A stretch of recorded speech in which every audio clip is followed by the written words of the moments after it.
नमस्कार, मनी गुरु की इस खास पेशकश में आप सभी का स्वागत है। मैं हूं स्वाति रायना। आज खास चर्चा रहेगी फिक्स्ड इनकम में निवेश स्ट्रैटेजी की। आज बताएंगे अभी फिक्स्ड इनकम में कहां निवेश करें, छोटी अवधि के लिए डेट फंड या एफडी क्या है कारगर, क्या अभी एनसीडी में निवेश करना है सही, इसी पर करने वाले हैं खास चर्चा। हमारे साथ पंकज मटपाल हैं, MD optima money. Pankaj ji, बहुत स्वागत करते हैं आपका मनी गुरु के आज के इस खास कार्यक्रम में।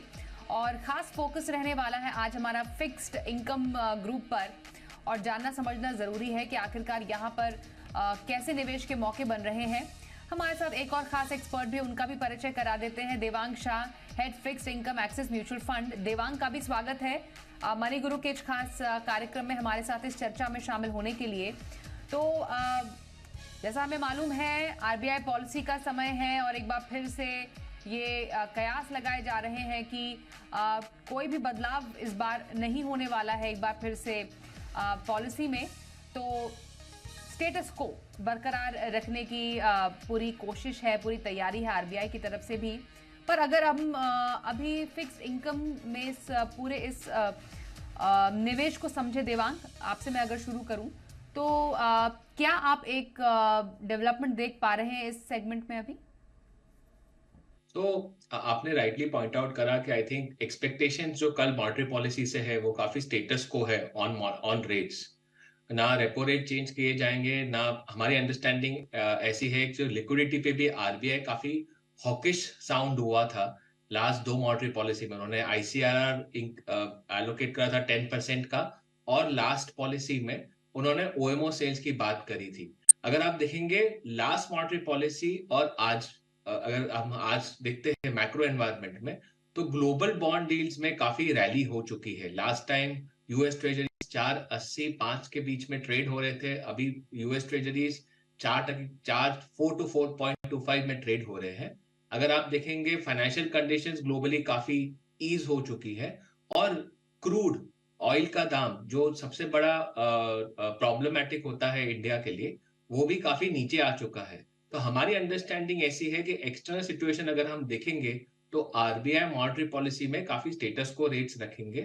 फ्रॉम अगर आप पर्सपेक्टिव देखते हैं कि नेक्स्ट 12 महीनों में आरबीआई पॉलिसी कैसी रहेगी, हमारा पर्सपेक्टिव ऐसा है कि इमीडिएटली आरबीआई स्टेटस को रहेगा। फेब्रुवरी ऑनवर्ड्स आरबीआई जो इफेक्टिव रेट उन्होंने लास्ट मॉनेटरी पॉलिसी में बढ़ा दिया था इनडायरेक्टली लिक्विडिटी टाइट करके, ऑपरेटिव रेट अगर आप देखेंगे तो लास्ट 90 दिन के लिए 6.5 से 675 ऑलरेडी शिफ्ट हो चुका है।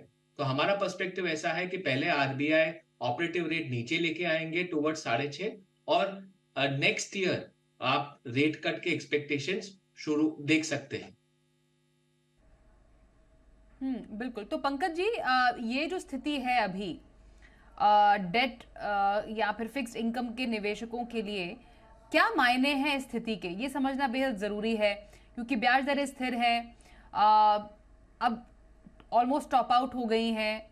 उम्मीद है कि अगले साल उसमें हम शायद गिरावट भी देखें। कब होगा ये अभी मालूम नहीं है निश्चित तौर पर जो फिक्स्ड इनकम के जो निवेशक है उनके लिए ये जो समय है वो कैसा है? बिल्कुल, देखिए स्वाति जी, ऐसा है कि पोर्टफोलियो में डेट की अपनी इंपॉर्टेंस है, तो एलोकेशन तो यहाँ पर होना ही चाहिए। दूसरी बात, आपने कहा कि समय कैसा है, तो अब क्योंकि रेट ऑफ इंटरेस्ट, जैसा अभी आपने भी बात की, देवांग जी ने एक्सप्लेन किया, और मॉनेटरी पॉलिसी में इस वक्त तो उम्मीद नहीं है कि कुछ बदलाव होगा।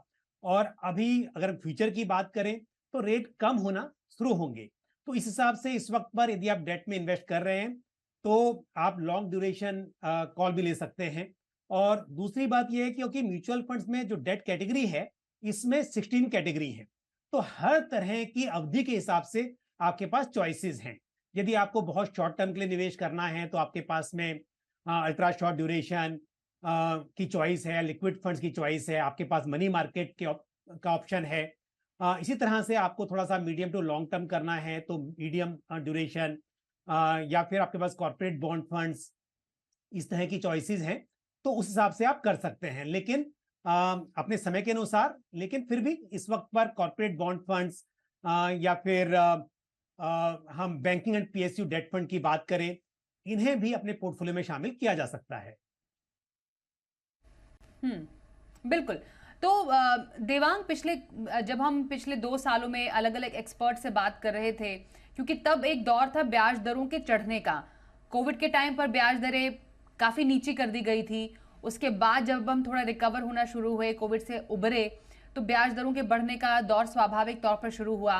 तब एक्सपर्ट्स का मानना था कि बेहतर है कि आप बहुत ज्यादा लंबा पैसा मत रखिए, लंबी अवधि का पैसा अभी डेट में मत ही डालिए तो बेटर है, क्योंकि अभी तो और बढ़ेंगी ब्याज दरें। तो मैं आपसे भी ये जानना चाहती हूँ कि अभी फिलहाल पैसा लगाया कहाँ जाना चाहिए फिक्स्ड इनकम में? इक्विटी मार्केट में तो हमने एक बहुत अलग माहौल अभी देखा है, लेकिन उतना ही जरूरी है एसेट एलोकेशन, जिसका जिक्र पंकज जी कर रहे थे, डेट में भी। तो आप डेट को तो नजरअंदाज नहीं कर सकते हैं। तो अभी डेट या फिक्स्ड इनकम में पैसे लगाने के अच्छे मौके आपको कहाँ नजर आ रहे हैं? वो ड्यूरेशन क्या होनी चाहिए जहां पर निवेशकों को पैसा रखना चाहिए? तो स्वाति जी, आपने सही बोला। एक तो कि फर्स्ट ऑफ ऑल अगर आप मार्केट की सिचुएशन अगर देखेंगे तो इन्फ्लेशन साइकिल की पीक हो चुकी है हमारे हिसाब से। और आपने वो भी पार्ट सही बोला कि लास्ट 2 साल अगर इन्वेस्टर्स को फिक्स्ड इनकम फंड में इन्वेस्ट करना चाहिए था, तो उनकी अवधि या जो फंड के ड्यूरेशन है वो काफी शॉर्ट ड्यूरेशन फंड्स में या मनी मार्केट फंड्स में इन्वेस्ट करना चाहिए था। बिकॉज हमारे जो एक्सपेक्टेशन थे वो इंटरेस्ट रेट बढ़ोतरी के थे, और वो एक्चुअली डिलीवर हुए हैं। अगर आप आज का मैक्रो एनवायरनमेंट देखेंगे तो हमारे अंडरस्टैंडिंग ऐसी है कि global rate cycle peak out हो चुकी है। आप देखिए ऑलरेडी यूएस और यूरोप का डेटा काफी खराब आना शुरू हो गया है। इन लास्ट 6 महीने से हम लोग सोच रहे हैं कि चाइना में पॉलिसी मेजर्स चेंज करके बदलाव लाएगा और शायद ग्रोथ की पॉसिबिलिटी वापस आएगी, लेकिन चाइना डेटा डिसअपॉइंट कर रहा है। अगर हम इंडिया की बात करें तो ग्रोथ साइकिल और ग्रोथ डेटा बहुत स्ट्रांग दिखा रहा है, लेकिन इंक्रीमेंटली अगर हम देखें, बिकॉज रेट्स फॉरवर्ड लुकिंग रहते हैं और वो गाइडेंस देते हैं कि मैक्रो एनवायरनमेंट कैसे आगे बिहेव करने वाला है। Generally tighter financial conditions, interest rate की बढ़ोतरी, ये सारी चीज ग्रोथ के लिए अच्छी नहीं रहती है। पास्ट ट्रेंड्स हमने देखे हैं। अगर आप 20-25 साल का ट्रेंड देखेंगे, जब भी ऐसे रेट्स 200-300 बेसिस से रेट बढ़ोतरी हुई है, उसके बाद ग्रोथ में इंपैक्ट आया है और रिलेटिवली इनफैक्ट डेट मार्केट ने अच्छा परफॉर्मेंस दिया है। सो हमारी अंडरस्टैंडिंग ऐसी है, मैक्रो एनवायरनमेंट देख के और इन्फ्लेशन साइकिल देख के, इंटरेस्ट रेट में हम पीक साइकिल पे है। यहां से ऑब्वियसली आरबीआई इमीडिएटली शायद रेट कट नहीं करेंगे, रेट कट स्लो ग्रेजुअल रहेंगे। डेवलप मार्केट बॉन्ड डील्स में रेट कट्स जल्दी कट, रेट साइकिल ज्यादा अग्रेसिव रहेगी रेट कट साइकिल, और कट्स ज्यादा रहेंगे। इमर्जिंग मार्केट्स जैसे इंडिया में रेट कट साइकिल शॉर्ट रहेगी और बहुत ज्यादा रेट कट्स नहीं रहेंगे। बट अगर इन्वेस्टर को इस टाइम पे इन्वेस्ट करना चाहिए तो उनको medium to long duration funds में टैक्टिकल एलोकेशन करके ड्यूरेशन प्ले कर सकते हैं। अगर मीडियम टर्म इन्वेस्टर्स है तो short to medium term fund investors funds हमारे हिसाब से काफी अच्छे ऑप्शन है as a choice for investors. बिल्कुल। यहाँ पर जिक्र करना पंकज जी एफडी का भी जरूरी है, क्योंकि बैंकों ने ये मौका लिया कि हम अपने ग्राहकों को आकर्षक दरों पर एफडी की पेशकश करें। हालांकि जितना तेजी से ब्याज दरें बढ़ी, उतना तेजी से फायदा ग्राहकों को नहीं मिला। वो धीरे धीरे धीरे करके ही पास ऑन होता गया, लेकिन फिर भी आकर्षक है एफडी की दरें। कई जो स्मॉल फाइनेंस बैंक होते हैं वहां पर तो दरें और भी ज्यादा है एफडी की। तो जो एक निवेशक है वो अभी ये जानना चाहता है कि जो टैक्सेशन में जो एक इकलौता जो एक डिफरेंस था डेट फंड और एफडी में, वो हटने के बाद अभी डेट फंड सही या एफडी सही, अगर मानिए किसी को मीडियम टर्म तक के लिए अगर निवेश करना ही है तो? देखिए स्वाति जी, दोनों की अपनी इंपॉर्टेंस है। और जो एक बेनिफिट था कि डेट ओरिएंटेड म्यूचुअल फंड्स पर इंडेक्सेशन का बेनिफिट मिलता था लॉन्ग टर्म में, वो चला गया 1 अप्रैल 2023 के बाद। जो आप इन्वेस्ट कर रहे हैं ये बेनिफिट नहीं है। बट उसके बावजूद भी मैं कहूंगा कि डेट ओरिएंटेड फंड्स की अपनी खासियत है और उसे इग्नोर नहीं किया जा सकता। पहली बात तो ये है कि जब हम एफडी की बात करते हैं तो एफडी पर जो रेट ऑफ इंटरेस्ट हैं वो अलग अलग टर्म के लिए अलग अलग होते हैं। तो यदि आप देखते हैं कि लॉन्ग टर्म में अगर 7% का इंटरेस्ट मिल रहा है तो उतना आपको 1 साल की एफडी पर या 2 पर नहीं मिलता है। जबकि हम जब डेट ओरिएंटेड म्यूचुअल फंड्स में करते हैं तो वहां भी हम इस तरह के यानी कि 7-8% तक का रिटर्न भी एक्सपेक्ट कर सकते हैं, चाहे आप भले ही 1 साल के लिए इन्वेस्ट कर रहे हो। तो इसके लिए आप ये ना कंपेयर करें कि एफडी पर आपको जो 5 साल की एफडी पर इंटरेस्ट मिल रहा है वैसा आपको 1 साल की एफडी में मिल पाएगा, जबकि डेट ओरिएंटेड म्यूचुअल फंड्स में आपको शायद उस तरह की उम्मीद आप कर सकते हैं। दूसरी बात, टैक्स की आपने बात की। भले ही ये कोई बेनिफिट नहीं है अभी इंडेक्सेशन का यहां पर, लेकिन म्यूचुअल फंड्स में जब आप यूनिट्स को रिडीम करते हैं तभी आपको टैक्स चुकाना होता है। लेकिन अगर हम बात करें एफडी की तो यहां पर अक्रूवल बेसिस पर आपका टैक्स एप्लीकेबल होता है, यानी कि आप 5 साल की एफडी भी कर रहे हो तो हर साल जो भी इंटरेस्ट अक्रू होगा आपकी एफडी पर, उस पर टीडीएस भी एप्लीकेबल हो सकता है और साथ ही आपकी टैक्स लायबिलिटी भी उस पर बनेगी। तो ये भी एक फर्क देखना यहां पर जरूरी है। बाकी तो वैसे हम बात करें कि पोस्ट टैक्स रिटर्न्स की तो वहां पर बहुत ज्यादा फर्क नहीं आएगा। बिल्कुल। दिवांग, ऐसे में किसी के पोर्टफोलियो में जो डेट एलोकेशन है, क्योंकि हमें कई बार लगता है कि डेट या फिक्स्ड इनकम निवेश को लेकर हम कभी गलत नहीं हो सकते हैं। हमें लगता है ये तो बहुत ही सुरक्षित निवेश है, अब इसमें ज्यादा से ज्यादा गलती क्या कर लेंगे, लेकिन शायद ये सही धारणा नहीं है।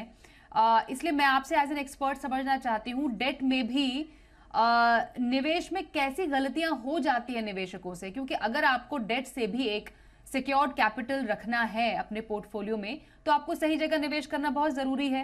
तो कौन सी गलतियां हैं जिससे बचना चाहिए? स्वाति जी, आपने काफी अच्छा पॉइंट रेस किया है और हमारे अंडरस्टैंडिंग ऐसी एक पंकज जी ने भी ये पॉइंट कवर करा था। आई थिंक सेबी ने एक बहुत अच्छा काम करा है लास्ट 3-4 साल में, हमारे रेगुलेटर ने। अगर आप देखेंगे तो उन्होंने फर्स्ट ऑफ ऑल इन्वेस्टर्स को एक अवधि के हिसाब से कैटेगरीज ऑफ डेट फंड्स दे दिए हैं। जैसे एग्जांपल, पहले गलती क्या होती थी, इन्वेस्टर का अगर इन्वेस्टमेंट होराइजन 3 महीने का है, उनको वो क्लैरिटी नहीं मिल रही थी कि वो फंड में जब निवेश कर रहे हैं वो उसमें ड्यूरेशन काफी ऊपर नीचे हो सकता था, तो उसके हिसाब से वो लोग मार्क टू मार्केट वोलेटिलिटी पे वो लोग एक्सपोज हो जाते थे, उनका रिटर्न्स।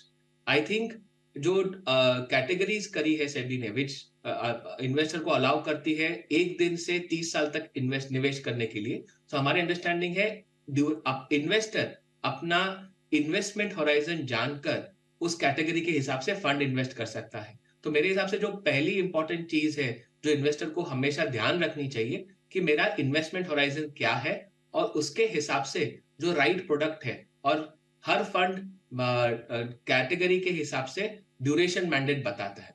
दूसरी जो आपने बोला सुरक्षा, फंड में फैक्ट शीट में रिस्कोमीटर करके डिस्क्लोजर्स आते हैं जो दिखाते हैं कि फंड का रिस्क कैसा है, क्या क्रेडिट रिस्क है, क्या ड्यूरेशन रिस्क है। इन्वेस्टर्स जो और पीआरसी मैट्रिक्स, दोनों चीज फैक्ट शीट में डिस्क्लोजर्स होते हैं। हमारी आग्रह यह है इन्वेस्टर्स से कि वो दोनों चीज चेक करके, रिस्कोमीटर, पीआरसी मैट्रिक्स और अपना इन्वेस्टर होराइजन डिसाइड करके फंड में इन्वेस्ट करना चाहिए। अगर ये चीज चेक कर ली तो आई थिंक इन्वेस्टर एक्सपीरियंस जो डेट फंड में रहेगा वो काफी अच्छा रहेगा। बिल्कुल बिल्कुल। तो ये कुछ रिस्क हैं जो डेट फंड से जुड़े हुए हैं, और जो दर्शक, हमारे जो रेगुलर दर्शक हैं, उनको ये मालूम होगा कि डेट में रिस्क को लेकर, पीआरसी मैट्रिक्स को लेकर कुछ दिनों पहले हमने शो भी किया था और ये भी समझा था कि सही डेट फंड की जो चुनाव है वो आप रिस्क के आधार पर, जोखिम के आधार पर कैसे कर सकते हैं। फिक्स्ड इनकम में निवेश की स्ट्रैटेजी पर कर रहे हैं आज हम खास चर्चा। एक्सिस म्यूचुअल फंड के फिक्स्ड इनकम के हेड देवांग शाह हमारे साथ है, ऑप्टिमा मनी के एमडी पंकज भटपाल से हम कर रहे हैं खास चर्चा। पंकज जी, यहाँ पर स्पेशली फिक्स्ड इनकम में एक विकल्प पर चर्चा करना जरूरी है जिसका असल में जिक्र आजकल काफी ज्यादा है, वो है एनसीडीज, नॉन कन्वर्टेबल डिबेंचर। काफी ज्यादा हम इसको देखकर एक बज भी देख रहे हैं, कई एनसीडीज हाल फिलहाल में आई भी हैं।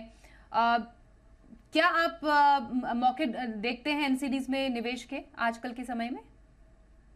बिल्कुल, देखिए, जैसे हम डायरेक्टली शेयर्स में इन्वेस्ट कर सकते हैं और म्यूचुअल फंड के थ्रू भी एक्सपोजर ले सकते हैं, वैसा ही आप डायरेक्टली एनसीडीज में और बॉन्ड्स में इन्वेस्ट कर सकते हैं, और थ्रू म्यूचुअल फंड्स भी आप एक्सपोजर पा सकते हैं उन एनसीडीज में या बॉन्ड्स में। तो अब यहां पर क्योंकि दो रिस्क समझना बहुत जरूरी है डेट मार्केट में, एक क्रेडिट रिस्क और दूसरा इंटरेस्ट रेट रिस्क। तो जैसा देवांग जी ने एक्सप्लेन किया था अभी पूरा इस चीज को कि जब भी आप इन्वेस्ट कर रहे हैं किसी डेट फंड में तो क्या देखना चाहिए, तो क्रेडिट रिस्क जो होता है बड़ा इंपॉर्टेंट है इसको समझना। तो अगर आप एनसीडी में डायरेक्टली इन्वेस्ट कर रहे हैं तो वो रिस्क को समझना, पहली बात तो यह है कि जो रेटिंग है उसको आप जरूर देखेंगे, और अच्छी रेटिंग जिनको मिली हुई है इकरा से, क्रिसिल से, उनमें आप इन्वेस्ट करेंगे तो वो बेहतर रहेगा। लेकिन उसके बाद भी हमने कई बार देखा है कि अच्छी रेटिंग वाले और अच्छे डिबेंचर्स और बॉन्ड्स डिफॉल्ट हुए हैं। तो इसका मतलब ये हुआ कि अगर आप इंडिविजुअली किसी बॉन्ड में या किसी एक डिबेंचर में इन्वेस्ट कर रहे हैं, वहां पर आपका रिस्क थोड़ा ज्यादा बढ़ जाता है बनस्पत इसके कि आप किसी पोर्टफोलियो में इन्वेस्ट कर रहे हैं। जब आप किसी डेट ओरिएंटेड म्यूचुअल फंड में करते हैं तो क्योंकि वो रिस्क आपका जैसे इक्विटी की हम बात करें वैसे ही डेट फंड्स में भी स्प्रेड हो जाता है, तो उसको भी समझना जरूरी है। बट अगर आपको समझ है डिबेंचर्स के बारे में, एनसीडीज के बारे में, जो नॉन कन्वर्टेबल डिबेंचर्स हैं, बॉन्ड्स हैं, तो आप बेशक उनमें इन्वेस्ट कर सकते हैं, क्योंकि जो इनका कूपन होता है, जो इन पे आपको फिक्स इंटरेस्ट मिलता है, वो थोड़ा एफडी के मुकाबले बेहतर रहता है। लेकिन ध्यान रहे यदि कूपन जो है बहुत ज्यादा है तो देखा जाएगा कि वहां पर रिस्क भी अधिक होगा, तभी वो कंपनी ज्यादा आपको इंटरेस्ट दे रही होगी। तो इसको भी समझना बहुत जरूरी है। देवांग, आपसे एक व्यू पॉइंट लेना चाहेंगे, क्या अभी ये एक सेंस बनता है कि एक थोड़ा रिस्कियर एक विकल्प की तरफ डेट में विद इन डेट अभी निवेशक जाए? एक दो स्वाति जी, जैसे आपने बताया, आई थिंक ग्रोथ साइकिल बहुत अच्छी चल रही है इंडिया में।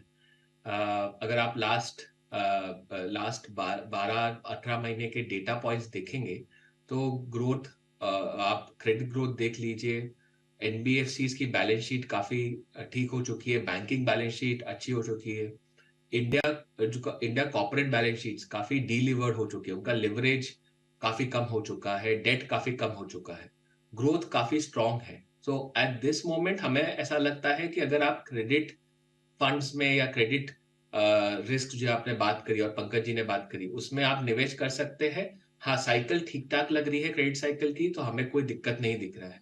लेकिन इन्वेस्टर्स जो क्रेडिट रिस्क फंड में इन्वेस्ट करना चाहते हैं, उनको वो समझ होनी चाहिए कि ये पेपर्स ट्रिपल ए रेटेड नहीं रहते हैं, इनमें 65% of the portfolio double A rated रहता है। सो वो जानकारी लेके, और क्रेडिट रिस्क में वोलेटिलिटी आती है, वो जानकारी लेकर और जानकर निवेश करना चाहिए। मैक्रो एनवायरनमेंट के हिसाब से हमें क्रेडिट रिस्क में अभी साइकिल में कोई डिटेरियोरेशन दिख नहीं रहा है। जी, पंकज जी, एक डेट पोर्टफोलियो में आपने जिक्र किया कुछ डेट कैटेगरीज का, क्योंकि 16 कैटेगरीज हैं, निवेशक कंफ्यूज हो सकते हैं, पर आपने खास तौर पर बताया कि मीडियम टू लॉन्ग ड्यूरेशन के जो डेट फंड्स है वहां पर अच्छा एक मौका है, बैंकिंग एंड पीएसयू है। तो एक डेट पोर्टफोलियो में एक एलोकेशन के लिहाज से विद इन डेट आपको सही एक जो एलोकेशन है वो कैसा लगता है? अगर मैं, क्योंकि ऑफ कोर्स ये तो एक निवेशक पे डिपेंड करता है, बट फिर भी अगर हम एक मॉडल पोर्टफोलियो की बात करें तो बिल्कुल, क्योंकि इस वक्त पर हम थोड़ा सा लॉन्ग ड्यूरेशन में इन्वेस्ट कर सकते हैं। और दूसरी बात यह है कि अगर हम क्रेडिट रिस्क की बात करें तो वो हर इन्वेस्टर के लिए नहीं है। जिस तरह से हम कहते हैं कि आप सेक्टरल फंड में इन्वेस्ट कर सकते हैं यदि आपको अच्छी नॉलेज है मार्केट की, ऐसे ही स्मॉल कैप में आप थोड़ा ही पोर्शन करें। ऐसे ही अगर हम क्रेडिट रिस्क की बात करें तो थोड़ा सा वो एक रिस्क की कैटेगरी मान सकते हैं विद इन डेट। लेकिन अगर हम banking and PSU debt fund की बात करें तो यहाँ पर क्रेडिट रिस्क बहुत कम हो जाता है, क्योंकि बैंकिंग के यहाँ पर बैंक्स के और पब्लिक सेक्टर अंडरटेकिंग्स जो हैं उनके बॉन्ड्स होते हैं, तो यहाँ पर क्रेडिट रिस्क कम होता है। तो इन्वेस्टर्स इस वक्त पर अगर आप थोड़ा सा medium to long term invest कर रहे हैं तो banking and PSU debt funds को अपने पोर्टफोलियो में शामिल कर सकते हैं, और साथ ही कॉर्पोरेट बॉन्ड फंड्स भी शामिल कर सकते हैं। लेकिन जब भी आप रहे हो तो आप थोड़ा सा देखेंगे उनका पोर्टफोलियो कैसा है, उनके पोर्टफोलियो में जो बॉन्ड्स हैं उनको रेटिंग कैसी मिली हुई है। तो अगर किसी बॉन्ड के, किसी फंड के पोर्टफोलियो में जो बॉन्ड्स हैं वो AA से नीचे के बॉन्ड्स हैं तो थोड़ा सा वो रिस्की हो जाता है, उसको देखना जरूरी है। लेकिन banking and PSU date funds और कॉर्पोरेट बॉन्ड फंड्स मेरे हिसाब से इस वक्त पर सही रहेंगे। बिल्कुल। देवांग, अब आने वाले जो मेरे ख्याल से 5 से 6 महीने हैं, वो काफ़ी इवेंटफुल रहने वाले हैं इन टर्म्स ऑफ मार्केट। और हम देख सकते हैं कि इलेक्शन का टाइम है और उसके बाद जो RBI पॉलिसी है उसका भी स्टांस देखना पड़ेगा, गवर्नर की कमेंट्री देखनी पड़ेगी। तो आने वाले 6 मंथ्स में मैं अगर एक फाइनल कमेंट आपसे लेना चाहूँ तो आप फिक्स्ड इनकम में कैसा डेवलपमेंट देख पा रहे हैं? मोस्ट इंपॉर्टेंटली निवेशकों का कितना पैसा बन सकता है डेट से अभी? तो हमारी अंडरस्टैंडिंग ऐसी है कि एक्चुअली मैक्रो एनवायरनमेंट देख के, और मैंने उस बात पे अलूड भी करा था कि मुझे ऐसा लगता है कि ग्रोथ साइकिल काफी अच्छी रही है, लेकिन इंक्रीमेंटली यहाँ से ग्रोथ साइकिल, बिकॉज गवर्नमेंट अभी फिस्कल पुश कम करना चाहेगी। अगर आपने देखा होगा स्वाति जी, तो सारा चीज हम लोग अगर सेंट्रल पॉलिसी रेट्स देखे, US मार्केट्स देखे, इंडिया मार्केट्स देखे, इंटरेस्ट रेट साइकिल देखेंगे, इन्फ्लेशन साइकिल देखेंगे, सब प्री कोविड हो गया है। लेकिन अगर फिस्कल डेफिसिट की बात करेंगे तो फिस्कल डेफिसिट जो बेसिकली गवर्नमेंट खर्चा करता है वो काफी बहुत ज्यादा है, और वो एक बहुत महत्वपूर्ण इन्वेस्टमेंट जो गवर्नमेंट ने करी है in the last few years, वो एक बहुत महत्वपूर्ण रहा है इंडिया की ग्रोथ साइकिल के लिए। हमारी अंडरस्टैंडिंग ऐसी है कि इंक्रीमेंटली फिस्कल डेफिसिट या गवर्नमेंट की स्पेंडिंग कम होगी। सो पीक इंटरेस्ट रेट्स या पीक ग्रोथ साइकिल हम देख रहे हैं अभी। हमारी अंडरस्टैंडिंग ऐसी है नेक्स्ट 12 से 18 महीने में एटलीस्ट RBI फेड साइकिल देख के, ग्लोबल एनवायरनमेंट देख के, इन्फ्लेशन लोकल साइकिल देख के और एक्सटर्नल सेक्टर देख के हमारा व्यू है RBI 50 से 75 बेसिस का रेट कट करेंगे, और उसके हिसाब से medium to long duration funds बहुत अच्छे दिख रहे हैं हमें इस टाइम पे। जनरली ये फंड्स फॉर इन्वेस्टर्स जो नेक्स्ट 12-18 महीने के लिए इन्वेस्ट करना चाहते हैं, हमारे अंदाज के हिसाब से पोर्टफोलियो सिलेक्शन के लिए काफी अच्छे रहेंगे। बिल्कुल। तो फिक्स इनकम में क्या रहे आपकी स्ट्रैटेजी आने वाले महीनों में, इस पर की हमने खास चर्चा देवांग शाह से और पंकज मटपाल से। बहुत धन्यवाद दोनों एक्सपर्ट्स का हमारे साथ इस खास चर्चा में शामिल होने के लिए। करते हैं